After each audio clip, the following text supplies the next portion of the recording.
Hello everyone.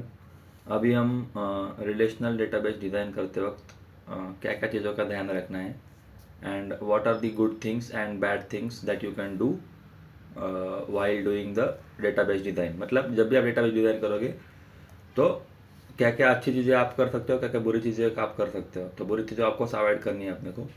So main thing यहाँ पे आप देख सकते हो कि द टू प्राइमरी गोल्स, मतलब आप जब भी कभी भी रिलेशनल डेटाबेस या फिर कोई भी डेटाबेस आप बनाओगे तो दो प्राइमरी गोल होते हैं अपने।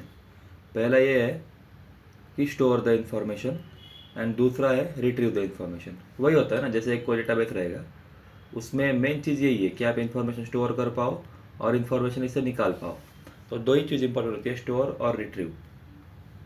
तो ध्यान बस ये रखना है कि जब आप इंफॉर्मेशन स्टोर करोगे ना, वो विदाउट अननेसेसरी रिडंडेंसी नहीं होनी चाहिए उसमें। मतलब इसमें आप जब भी कोई डेटा स्टोर करोगे तो डेटाबेस में कोई किसी प्रकार की रिडंडेंसी नहीं होनी चाहिए। रिडंडेंसी किस प्रकार की रहती है वो आगे जाके देखेंगे। फॉर एग्जांपल कोई एनामोलीज रहती है तो एनामोलीज नहीं होनी चाहिए किसी भी इसमें, या फिर डुप्लीकेट डेटा बहुत सारा नहीं आना चाहिए। तो वो होता है रिडंडेंसी। और नेक्स्ट जब भी आप रिट्रीव करोगे तो इजीली रिट्रीव होना चाहिए। वो दो है चीज़ें, ये अपने को ध्यान रखना है। तो पहले एग्जांपल देखते हैं हम, जो एग्जाम में पूछा गया है कि what is meant by repetition of information and inability to retain the information. तो ये दो सेंटेंस है, इसका अपने को मतलब बताना है कि ये क्या रिप्रेजेंट करता है। And also explain why each of this properties, इसको प्रॉपर्टी बोला है उन्होंने, may indicate a bad relational database design. मतलब जब आप ये दो चीज़, मतलब repetition of information and inability to represent the information, ये दो अगर चीज़ आपके डेटाबेस में है तो उसको बोलते हैं कि बैड रिलेशनल डेटाबेस डिज़ाइन। तो वो भी अपने को एक्सप्लेन करना है कि बैड क्यों है। तो ये देखते हैं हम टेबल, ठीक है। तो पहले इसके बारे में देखते हैं, रिपीटेशन ऑफ द इंफॉर्मेशन, मतलब इंफॉर्मेशन कैसे रिपीट होता है ये देखते हैं। तो देखिए यहाँ पे, तो आप यहाँ पे देख सकते हो ये टेबल में मेरे पास कॉलम नेम क्या क्या है। एक है एम्प्लॉय आईडी, एक है एम्प्लॉय नेम, एक है सैलरी, उसके बाद department ID, department name, department location. Okay. तो यहाँ पे अगर आप ध्यान से देखो और अगर मैं आपसे ये सवाल पूछूं कि क्या ऐसा कोई डिपार्टमेंट हो सकता है, जनरली अब बताइए कि ऐसा कोई डिपार्टमेंट हो सकता है जिसमें कोई एम्प्लॉय ना हो। हाँ बिल्कुल हो सकता है ना, क्योंकि सपोज करो अभी मैंने नया डिपार्टमेंट बनाया है और अगर नया डिपार्टमेंट बनाने के बाद अगर उसमें कोई एम्प्लॉय नहीं है अभी, तो ऐसा हो सकता है। मतलब अभी कोई आपने एम्प्लॉय को हायर ही नहीं किया है, आपने 2 दिन बाद हायर किया, तो तब तक तो उसमें कोई रहेगा नहीं। तो याद रखना कि जो भी डिपार्टमेंट रहेगा वो और एम्प्लॉय दोनों इंडिपेंडेंट है, याद रखना, ठीक है। मतलब ऐसा कोई रिलेशनशिप दोनों में नहीं है, तो दोनों इंडिपेंडेंट है, ठीक है। और ऐसा हो सकता है अभी कि सपोज करो मैं ये बोलता हूँ आपको, तो आप ये देखिए, एम्प्लॉय 1 है, वो डिपार्टमेंट 101 में काम करता है। एम्प्लॉय 2 है, वो भी डिपार्टमेंट 101 में काम करता है। एम्प्लॉय 3 है, वो भी डिपार्टमेंट 101 में काम करता है। और एम्प्लॉय 4 है, वो डिपार्टमेंट 102 में काम करता है। तो जो जो 101 में काम करते हैं उनके लिए देखो ये जो इन्फॉर्मेशन है वो रिपीट हुआ है, देख रहे हो आप। जबकि ज़रूरत ही नहीं था ये सारा, इतना इतना जो ये है इन्फॉर्मेशन रिपीट करने का ज़रूरत ही नहीं था। ये इन्फॉर्मेशन रिपीट करने से क्या हो गया, डेटाबेस की साइज़ बढ़ गई। डेटाबेस की साइज़ बढ़ने के बाद कॉस्ट बढ़ जाता है, तो अपने को ये अवॉइड करना रहता है हर बार। तो अभी तो 3 रोज़ है, अगर मैं बोला कि चलो एक एम्प्लॉय आईडी एक 5th ऐड करो और उसका नाम कुछ ट्रिपल ही दे दो, उसका सैलरी कुछ 50,000 कर दो और वो भी डिपार्टमेंट 101 में ही ऐड करो, तो यहाँ पे फिर से 101 XYZ पुणे ये सब ऐड हो जाएगा। तो और एक रिडंडेंसी बढ़ जाएगी। तो अभी तो 3 रो है, अगर 400 रो रहे, 1000 रो रहे, तो पूरा डेटाबेस का साइज बढ़ जाएगा। तो आप ये देख रहे हो, इसी को बोलते हैं रिडंडेंट इन्फॉर्मेशन। देख रहे हो आप, ये बहुत सारा इन्फॉर्मेशन रिपीट हो चुका है, ठीक है। तो इसी को बोलते हैं रिडंडेंट इन्फॉर्मेशन या फिर रिपीटेशन ऑफ द इन्फॉर्मेशन। ये बिल्कुल नहीं होना चाहिए डेटाबेस में। अगर ऐसा हुआ तो बैड डेटाबेस डिज़ाइन है, क्यों? क्योंकि कॉस्ट बढ़ रही है। एंड यहाँ पे बोला है देखो, redundancy alert, the highlighted values, जो मैंने अभी हाईलाइट किया है, तो department ID, department name and department location, ये जो है 101 XYZ Pune, repeat across 3 rows. This is a core problem, ये प्रॉब्लम है। सो नेक्स्ट हम देखते हैं कि ये जो प्रॉब्लम क्यों है। अब देखिए कि now if we want to insert, okay, now if you want to insert a new record 50,000, मतलब यहाँ पे अगर मैं बोला कि सपोज करो यहाँ पे एम्प्लॉय आईडी 5 है, तो मेरे को नया ऐड करना है, उसका नाम है EEE और उसका सैलरी है 50,000, okay. Then again there will be repetition of information about department ID, department name and department location. मतलब मैं ऐसा बोलना चाहता हूँ कि अगर मैंने एक नया रिकॉर्ड ऐड करना है एम्प्लॉय आईडी 5 के लिए, और अगर वो भी डिपार्टमेंट नंबर 101 के लिए काम करना चाहता है, तो फिर से XYZ पुणे ये सब इन्फॉर्मेशन रिपीट होना चाहिए। तो फिर से रिपीटेशन बढ़ गया। तो वही बोलता है, तो रूल क्या होना चाहिए, देखिए रूल देखिए, that means if we want to perform some operation, मतलब ये डेटाबेस पे अगर हमको कोई ऑपरेशन परफॉर्म करना है, क्या क्या ऑपरेशन रहता है, इंसर्ट कर सकते हैं इस पे, या फिर अपडेट कर सकते हैं कोई रिकॉर्ड, या फिर डिलीट कर सकते हैं। ये डिलीट करने के बाद हमेशा याद रखना, there should not cause repetition of the information, ये एक रूल है, हमेशा ये फॉलो करना ही चाहिए आपका डेटाबेस। अगर आपने कोई डेटाबेस डिजाइन किया और आपने अगर कोई इंसर्ट किया, डिलीट किया और बहुत सारा इन्फॉर्मेशन रिपीट हो रहा है, तो आपने डेटाबेस अच्छे से डिजाइन नहीं किया है, तो आपको फिर से डेटाबेस अच्छे से डिजाइन करना पड़ेगा। तो सबसे क्या कर सकते हैं अभी यहाँ पे मेन सीख दीजिए। देखिए जैसे मैंने आपको बोला था कि ये एम्प्लॉय आईडी जो है, सॉरी एम्प्लॉय वाला इन्फॉर्मेशन और डिपार्टमेंट वाला इन्फॉर्मेशन दोनों इंडिपेंडेंट है। तो अभी हम क्या कर सकते हैं, इन दोनों को सेपरेट कर सकते हैं। तो इन दोनों को हम सेपरेट कर सकते हैं। फॉर एग्जांपल मैं ऐसा करता हूँ, एक रिलेशन बनाता हूँ, रिलेशन नंबर A, उसमें हमें रखता हूँ एम्प्लॉय आईडी, उसके बाद मैं रखता हूँ उसका नेम, और वही तीसरा क्या है, सैलरी, फिर रखा सैलरी, ठीक है। और एक रिलेशन B बनाया, वो डिपार्टमेंट का बल लिख दिया उसमें सब कुछ, उसमें लिखा डिपार्टमेंट आईडी, उसके बाद उसका नेम, डिपार्टमेंट का नेम और लोकेशन। तो दोनों सेपरेट कर दिया मैंने अभी। तो दोनों को सेपरेट करने के बाद कितना अच्छा हो गया देखो। तो आप बोलोगे आप इन दोनों में रिलेशन कैसे लाओगे, मतलब ये एम्प्लॉय और मेरे को ये कैसे पता चलेगा कि ये एम्प्लॉय किस डिपार्टमेंट में काम कर रहा है। तो उसके लिए बहुत सिंपल, फॉरेन की लगा लो। ये जो प्राइमरी की है डिपार्टमेंट आईडी को, इसको यहाँ पे फॉरेन की डाल दो, तो आपको समझ जाएगा। यहाँ पे फॉरेन की डाल दो, FK, कौन से टेबल में, एम्प्लॉय टेबल में, यहाँ पे फॉरेन की डाल दो डिपार्टमेंट। तो आपको इधर से ही पता चल जाएगा एम्प्लॉय से कि ये एम्प्लॉय किस डिपार्टमेंट के लिए काम करता है। तो फॉरेन की ने आपने प्रॉब्लम भी सॉल्व कर दिया। कौन सा प्रॉब्लम, इन दोनों के बीच का रिलेशन वाला। तो जैसे हमने देखा था फॉरेन की का यूज ही वही है कि रिलेशनशिप फॉर्म करना दो रिलेशन के बीच में। तो ये भी सॉल्व हो गया। तो आप बोलोगे कि अरे ये रिपीटेशन कैसे बच गया। बहुत आसान है, मैं एग्जांपल देता हूँ आपको। जैसे मैंने किया है उसी का देखते हैं।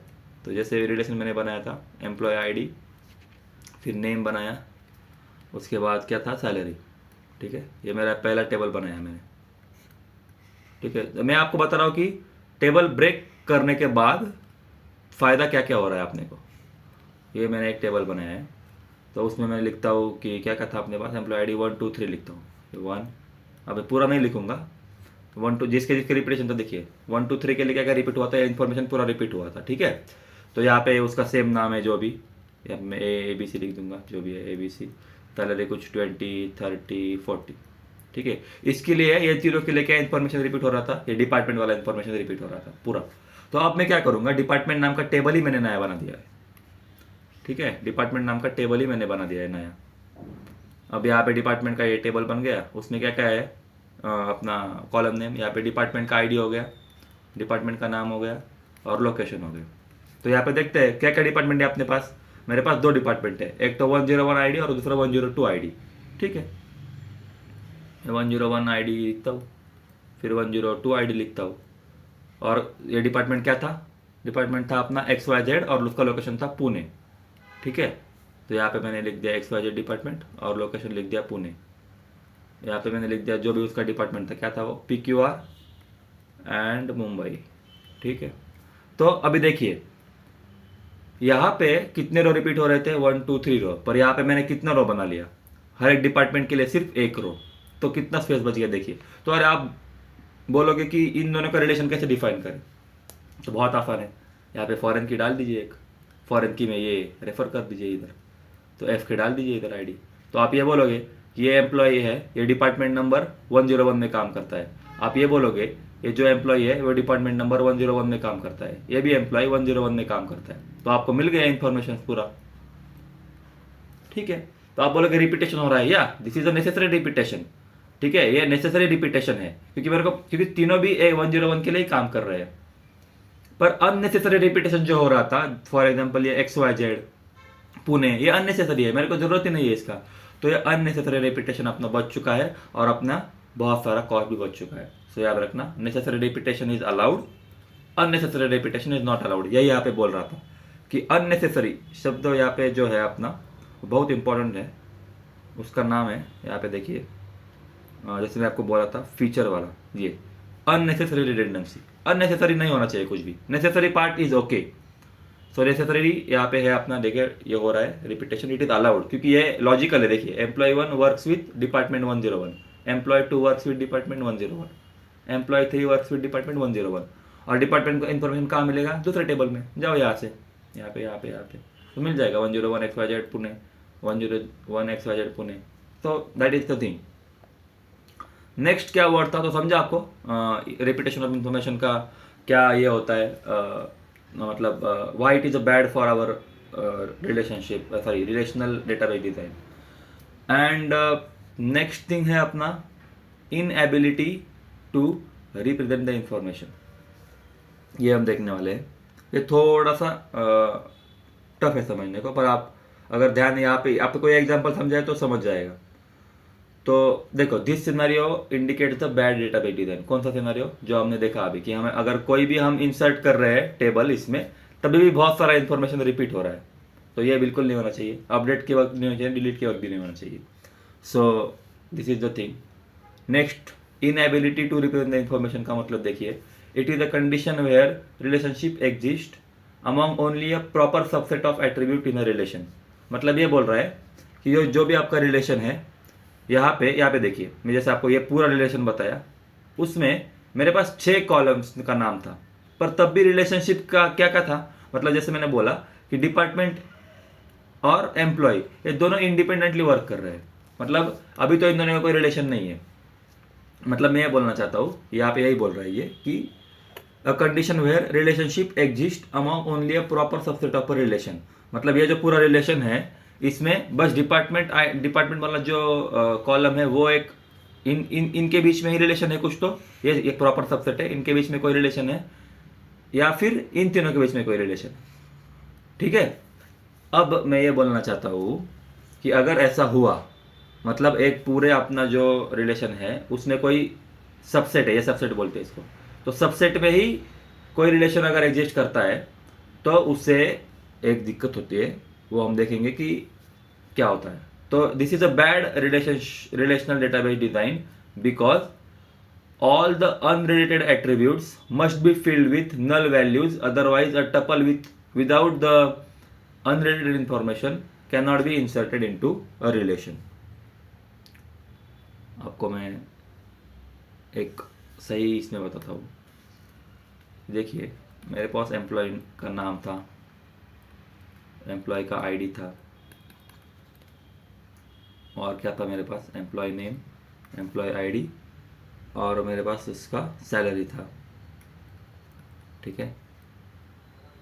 उसके बाद मेरे पास क्या था, एक ही टेबल में देखते हैं, पहले भी बताता हूँ आपको। ये टेबल बड़ा वाला था मेरे पास, उसमें मेरे पास था फिर डिपार्टमेंट का आईडी, डी आईडी, फिर मेरे पास था डी नेम, डिपार्टमेंट का नाम, और डी लोकेशन, डिपार्टमेंट का लोकेशन, ये मेरे पास था। तो मैंने जैसे आपको बोला कि ये जो है इनके बीच में कुछ तो कुछ रिलेशन है, मतलब ये तीनों मेरे को डिपार्टमेंट के बारे में बता रहा है, ये तीनों मेरे को डिपार्टमेंट के बारे में बता रहा है, और ये 3 एट्रीब्यूट्स मेरे को एम्प्लॉय के बारे में बता रहा है।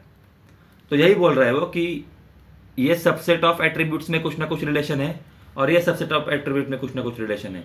अगर ऐसा आपके डेटाबेस में है, मतलब आप जब डेटाबेस बना रहे थे तो आपने एक ऐसा ही रिलेशन बनाया जिसमें इतने 6 कॉलम है, और ये सबसेट ऑफ एट्रीब्यूट्स में आप आपस में ही कुछ रिलेशन है, तो इससे दिक्कत यह होता है। देखिए, तो सपोज करो अगर मैंने कोई डिपार्टमेंट ऐड किया, डिपार्टमेंट नंबर 6, उसका नाम था कुछ ABC, और उसका लोकेशन था कहाँ पे, हैदराबाद में। तो अगर इस डिपार्टमेंट में कोई एम्प्लॉय अगर काम नहीं करता है तो यहाँ पे क्या वैल्यू आएगा, नल आएगा। क्यों? क्योंकि ये डिपार्टमेंट में कोई काम ही नहीं करता है अभी। तो ये भी आपको बता रहा हूं कि अगर ऐसा है, मतलब अगर आपके डेटाबेस में दो इंडिपेंडेंट एट्रीब्यूट्स, ऐसे सेट ऑफ एट्रीब्यूट्स प्रेजेंट है, और अगर आपने यहाँ पे कुछ इंसर्ट कर दिया, फॉर एग्जांपल मैंने डिपार्टमेंट में कुछ इंसर्ट कर दिया, तो ये जो बाकी था वहाँ पे नल भरना पड़ेगा, क्योंकि इसका और इसका अभी तो कोई रिलेशन था ही नहीं। समझ रहे हो आप? तो यही ये बोलना चाहता है, अभी आपको समझेगा। This is a bad relationship database design, क्योंकि ऑल अनरिलेटेड एट्रीब्यूट्स, यहाँ पे अनरिलेटेड एट्रीब्यूट्स क्या है, ये एम्प्लॉय, क्योंकि डिपार्टमेंट ऐसा हो सकता है डिपार्टमेंट उसमें कोई एम्प्लॉय काम ही नहीं करता हो, इसीलिए अनरिलेटेड एट्रीब्यूट्स क्या है, ये एम्प्लॉय वाला must be filled with null values, otherwise the tuple without the unrelated information cannot be inserted into the relation। समझे आपको? तो इसी को बोला जाता है inability to represent the information। मतलब यहाँ पे यही हो रहा है, बहुत सारे null value ऐड हो रहे हैं। मैं डिपार्टमेंट ऐड कर रहा हूँ और डिपार्टमेंट ऐड कर रहा हूँ, पर उसका कोई एम्प्लॉय है नहीं, तो उसी एम्प्लॉय की जगह पे हर जगह नल डालना पड़ रहा है मेरे को। तो उसी को बोलते हैं inability to represent the information. ये बैड है, बहुत सारे नल वैल्यू आ गए, इसको बैड बोला जाता है। सो यही है अपना द एक क्वेश्चन कि what is the repetition of information and what is the inability to represent the information. Repetition का हमने देखा, बहुत सारा रिपीटेड हो रहा है यहाँ पे। तो क्या होना चाहिए, आप कोई भी डेटाबेस में इंसर्ट करो, डिलीट करो, अपडेट करो, रिपीटेशन कम से कम होना चाहिए, अननेसेसरी रिपीटेशन नहीं होना चाहिए, नेसेसरी अलाउड। उसके बाद inability to represent the information. Inability मतलब क्या, अगर आपके पास कोई रिलेशन है इतना बड़ा वाला और इसमें दो ऐसे इंडिपेंडेंट सेट बिलोंग करते हैं, ये एक हो गया और ये एक हो गया, तो अगर आप कोई इसमें कुछ ऐड करने जाओ, तो मैं जैसे बोला कि ये दोनों इंडिपेंडेंट है, तो इसमें कुछ ऐड करो तो इसमें नल भरना पड़ेगा इसमें, क्योंकि ये और एक रिलेशन है ही नहीं अभी ऐसा। ठीक है, तो यही मैं बोलना चाहता हूँ, इसको बोलते हैं inability to represent the information. और इससे क्या दिक्कत होता है, इससे दिक्कत ये हो रहा है कि बहुत सारा नल वैल्यू ऐड हो रहा है, इसीलिए ये बैड है। तो ये बैड क्यों है, तो क्वेश्चन समझ में आया आपको? मैंने आपको इसका मतलब बता दिया क्या होता है पहले तो, और बैड क्यों ये बताना था। ये बैड है क्योंकि बहुत सारा रिपीट हो रहा है, कॉस्ट बढ़ रहा है। ये बैड क्यों है, बहुत सारा नल वैल्यू आ रहा है। बहुत सारा नल वैल्यू आने के बाद क्या होता है, वही फिर से साइज बढ़ गया, साइज बढ़ने के बाद कॉस्ट बढ़ गया। तो बहुत सारा नल वैल्यू और अच्छा भी नहीं दिखता है, बहुत सारा नल वैल्यू हो तो, मतलब जब आप रिट्रीव करोगे कोई डेटा, मतलब कोई रो आप रिट्रीव करोगे तो नल ही मिलेगा आपको बहुत सारा। तो this is not a good database design. तो उसके लिए भी आप क्या करते हैं, मैं आपको बोला जैसे, इसका भी सोल्यूशन यही है, इसको ब्रेक करो दो टेबल में, यही सेम दो टेबल में ब्रेक कर दीजिए। अगर आप देखिए अभी सॉल्व कैसे होगा प्रॉब्लम, देखिए अगर आपने इसको ऐसा ब्रेक कर दिया और अगर आपको कोई डिपार्टमेंट ऐड कर रहा है 103, तो आप आराम से ऐड कर दे सकते हैं ना 103 ABC। तो यहाँ पे नल डालने की जरूरत ही नहीं है, क्योंकि ये अभी हमने सेपरेट कर दिया इन दोनों को, तो यहाँ पे नल नहीं आएगा अभी। जैसे यहाँ पे नल नल नल आ रहा था ना, वो नहीं आएगा। तो एक लास्ट बार में इसका थोड़ा देखते हैं, क्योंकि ये थोड़ा समझने में दिक्कत होता है इसको। Inability to represent the information means it is a condition where the relationship exist among only a proper subset of attributes of a relation. मतलब ये रिलेशन के जो एट्रीब्यूट्स है उसमें कोई एक तरीके से पार्ट्स ये होंगे, मतलब कोई इसमें रिलेशन हो सकता है, इसमें हो सकता है, इन तीनों में हो सकता है, फिर ये सब इंडिपेंडेंट सेट ऑफ एट्रीब्यूट अपने रिलेशनशिप में होंगे। तो उससे क्या होता है कि अगर आप यहाँ पे कुछ इंफॉर्मेशन डालना चाहोगे तो यहाँ पे नल नल नल नल डालना पड़ता है, तो इससे डेटाबेस का साइज बढ़ता है, कॉस्ट बढ़ता है, and it is a bad database design. So this is a question, ये आपको समझ में आया होगा। तो हम बाद में देखते हैं कि what is the anomalies that you can get. Okay, thank you.